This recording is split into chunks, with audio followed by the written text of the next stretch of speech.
दिवसभर आणि नेमकं ती फाटलं होतं, गर्दीत होतं. त्या ती गीता नावाचं कॅरेक्टर आलं, ती डोळे नावाची कथा नेमकी तीच वाचायला आली आपल्याला. आणि नंतर मग त्या लेखकाला शोधत शोधत शोधत ते अनुभव सगळा वाचला त्या महिन्याला. आणि मग वाचनाच्या उंबरठ्यावर गेल्यानंतर आत गेल्यानंतर बाबासाहेब सापडले, पोलीस सापडले. मग माझ्या लक्षात आलं की मनगटात शिवाजी आणि मेंदूत आंबेडकर घट्ट बसवला की खिशात गांधी आपोआप येते. ती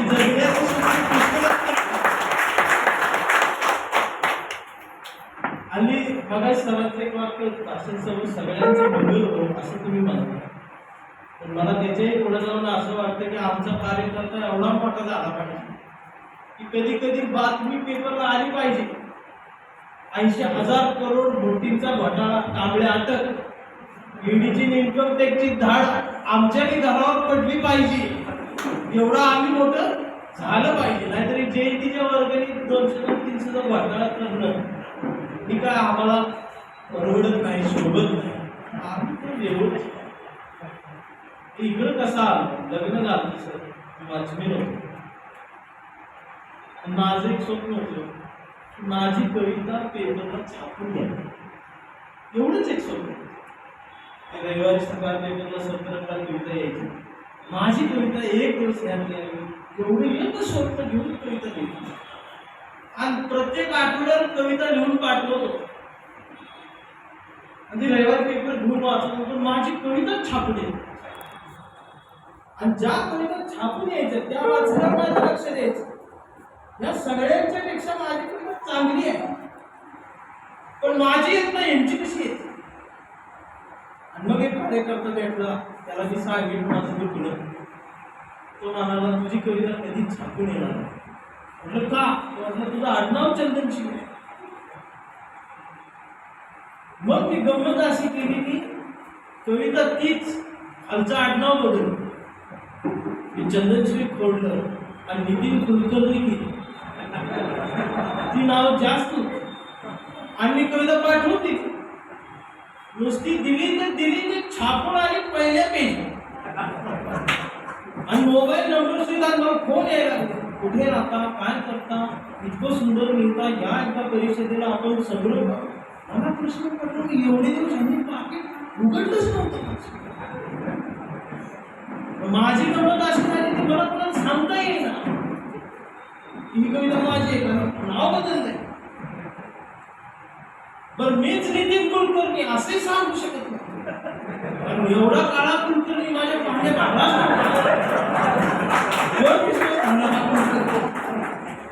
शेवटी वडिलांकडे गेलो आणि वडिलांना म्हटलं, अण्णा माझी कविता छापून आली, नाव मी बदललं. वडिलांनी डोक्याला हात मारला, म्हटलं काय झालं? काय म्हणले, ज्याच्या नावात बदल त्या बापात बदल असतो. मी पेपरच काढले. आणि मग आमच्या वडिलांनी मला सांगितलं की एक सम्राट नावाचा पेपर आहे जो आपलं छापेल. आणि मग सम्राट शोधला, 2 दिवसांनी सापडला. आजही शोधावाच लागतो. पण सम्राट सापडला, तर त्यावर पत्ता घेतला आणि मग ती कविता पाठवून दिली. आणि कविता छापून आली, मोबाईल नंबर सहित छापून आली. मी पेपरला छापून आल्याला कळलं कधी, मला पहाटे 5:30 वाजता फोन आला नांदेड जिल्ह्यातल्या एका कार्यकर्त्याला. खरं सांगतो का, पलीकडचा जो आवाज होता, जय भीम चंदनशिवे, कानात काढण्यापासून ते म्हटलं कोण होते, हडबडून जावा म्हणून जय भीम. अतिशय जबरदस्त त्या कवितेची विश्लेषण केली. आणि नंतर दिवसभर पोहोचला. महाराष्ट्रातल्या प्रत्येक तालुक्यातले एकाचा फोन आहे, कडक जय भीम. मग माझ्या लक्षात आलं, कुणीच वाचत नसलं तर प्रत्येक तालुक्यात एक कार्यकर्ता आहे जो सम्राट वाच, तो सकाळी सकाळीच वाचतो, तो फोन करतो. मग माझं गणित ठरलं की आता फक्त यांच्यासाठीच द्यायचं. मग घ्यायचं, सम्राटला पाठवायचं, रविवारचं फोन घेत बसायचं. ते बायको पण वैतागली फोन आहे. आणि एक दिवस असा आला, एक फोन आला, एप्रिल महिना सुरू होणार होता. तिकडनं आवाज आला जय भीम. जय भीम. मी विलास वाघमारे बोलतोय. कोल्हापूर जिल्हा, तालुका शिरोळ, दानोळी गाव आहे माझं. हा म्हटलं तालुका. तो म्हणाला मी माझ्या गावात नितीन दादा बाबासाहेबांची जयंती साजरी करत असतो आणि त्या जयंतीच्या कार्यक्रमाला तुम्ही प्रमुख पाहुणा म्हणून याल. माझी छाती 58 इंच फुटली. बाकीच्यांच्या 56 फुटतात पण आमच्या 58च फुटतात आणि 2 इंच जास्त फुटले. आणि मी म्हटलं येतो, कारण मला आयुष्यात कधीतरी पहिल्यांदा प्रमुख पाहुणा म्हणून बोलवतो. एकदम छाती ताट म्हटलं येतो. पलीकडे विलास वाघमारे दुसरा प्रश्न विचारला. तर म्हटलं नितीन दादा तुमचं मानधन किती? आता प्रमुख पाहुण्याला मानधन असतं मी पण मला पहिल्यांदाच कळलं. आता मला ते सांगायलाच येईल. पण मी विचार केला, जायचे 70 रुपये, यायचे 70 रुपये, पुण्यात राहायला. आमच्या डोक्यात जनरल डबाच. आम्ही कधी मधल्या डब्यात बसलोच नाही. आम्हाला आता कळलं मधल्या डब्यात माणसं पण असतात. रेल्वे स्टेशनला गेली पहिला प्रश्न असा, जनरल डबा कुठं? ते मला पुढं दोन मागं दोन. आम्ही मध्ये कुठे थांबलो.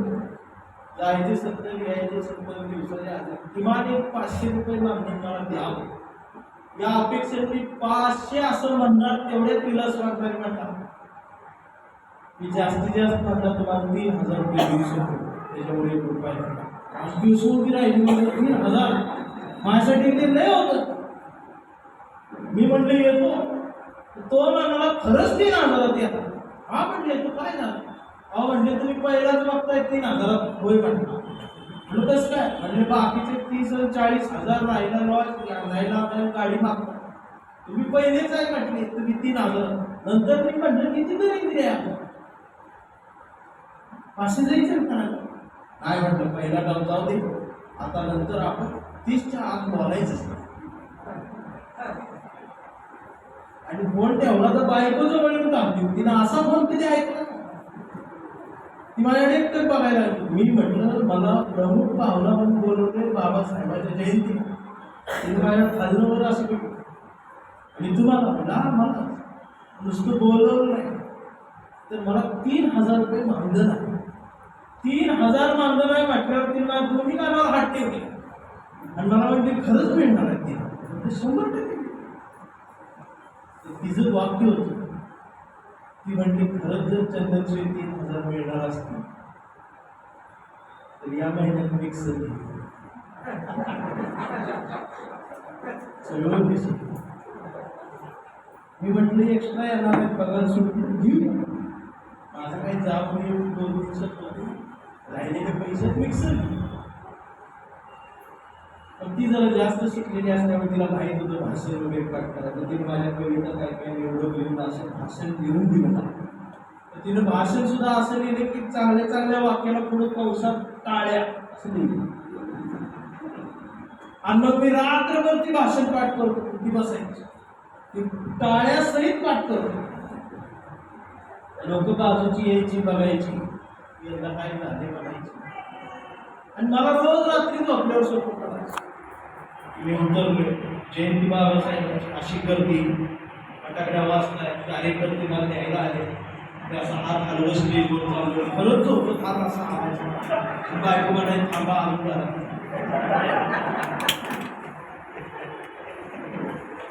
आणि रोज तिकडे विलास वाघमारे जातो. तुम्ही येणार आहे ना? म्हणून मी येणार. इकडं बायको आमची सगळ्यात काही पाहुण्याला फोन करून सांगायची आम्ही मिक्सर घेणार. आम्ही जयंतीला मिक्सर घेणार. आम्ही जयंतीला परिस्थितीच तशी होती. मिक्सर म्हणजे आमच्यासाठी खूप मोठी गोष्ट होती. आम्ही मिक्सर घेणार. तुझ्या बहिणी आणि पहिले पाहुणे गाठ पडले की मला घेतला मिक्सर पण जयंतीत घेणार. आणि मी त्या दिवशी 14 एप्रिलला त्या गावात गेलो. रेल्वे स्टेशनला ती रेल्वे थांबली. हळूच दाराजवळ आपण बघून कोण आलं नव्हतं. मीच उतरलो. त्याला फोन केला. ती म्हटलाच फोन. ती म्हटला 2 मिनिटात आलो. बाहेर बाहेर आला. परत त्याचा फोन आला. आवाज प्रत्येक वेळेस 2 मिनिटात फोन केला तर जय भीम म्हणणार. जय भीम म्हणजे जय भीम. मी आलोय तुम्ही कुठं आहे? म्हणलं आहे दारात थांबली. ते म्हटला बुद्धाची रिक्षा दिसली. हात असतील, हा म्हटलं दिसतो आपलीच आहे म्हटलं रिक्षाकडे. तर त्याला बनवून म्हणलं तुम्ही रिक्षावाले, तुम्ही म्हणला रिक्षावाले. तो जसं रिक्षावाला आहे म्हणला तसं माझ्या स्वप्नावर काढी लागलं. मी जो स्वप्नात आयोजन बघितला होता तो नव्हता एवढी रिक्षा, आणि ते पूर्ण चालत यायला लागला. पांढरा शर्ट, पांढरे पॅन्ट, खांद्यावर निळा रुमाल, केस विस्कटले. त्यानं बघितलं माझा मूडच गेला. त्याला बघून जसं माझा मूड गेला तसा त्याचा बी मूड गेला मला. जवळ आलो, आता हात दिला, गळ्यात पडला. बसा रिक्षात बसलो. ते मला ते विहारात आणलं. ते पत्र्या विहार त्यांनी स्वच्छ वगैरे केलं होते, अगरबत्ती लावली, मला बाजूला खुर्ची दिली, तांब्यात पाणी दिली. मी एक मनात असा विचार केला बाबा कार्यक्रम दुसरीकडे मोठ्या मैदानात स्टेजवर असेल, आपल्याला तात्पुरतं इथं बसवलं. न राहून विचारलंच म्हटलं दादा कार्यक्रम कुठं? ते म्हणला इथंच आहे. इथंच आहे म्हणजे पोटात गोळा. आता पेट घ्यायचा स्वप्नात. इथंच आहे म्हटल्यावर मी जे स्वप्नात स्टेज बघितलं तो इथं नाही. मग त्यानं सुरुवात केली, चटई टाकली, खुर्च्या लावल्या, टेबल टाकला, फोटो लावले, माईक जोडला, वर जाऊन साऊंड जोडला. त्यात गेले 3 तास. वर मी तिथं तांब्या संपला पाण्याचा. आणि रात्री 9 वाजता त्यानं माईक चालू केलं, लागला बोंबला. सर्व उपासक उपासिका यांना विनंती आहे की प्रबोधनानं जयंतीची सुरुवात आम्ही करतोय, लवकरात लवकर या. मी खरं सांगतो त्या दिवसापासून उपासक आणि उपासिका हे 2 प्राणी कसले असतात मला आज तरी सापडले. आणि तो नंतर एक वाक्य बोलायचा, महाराष्ट्रातील सुप्रसिद्ध. मी तो सुप्रसिद्ध म्हणला का पोटात बोलायचं. मी त्याला म्हणायचं काय, तर तो एकट्याला तुम्ही माहित होती, ते एकच सम्राट. 10 वाजेपर्यंत विलासवाद बोंबल. 4 म्हातारी माणसं पुढून बसली माझ्याकडे, हा पोटात गोळा. मी या निष्कर्षापर्यंत पोहोचलो होतो की परत चळवळीची बाबासाहेबांची कविता लिहायची नाही, या धंद्यात घ्यायचं नाही, या तर जयंतीला कधी फिरकायचं नाही.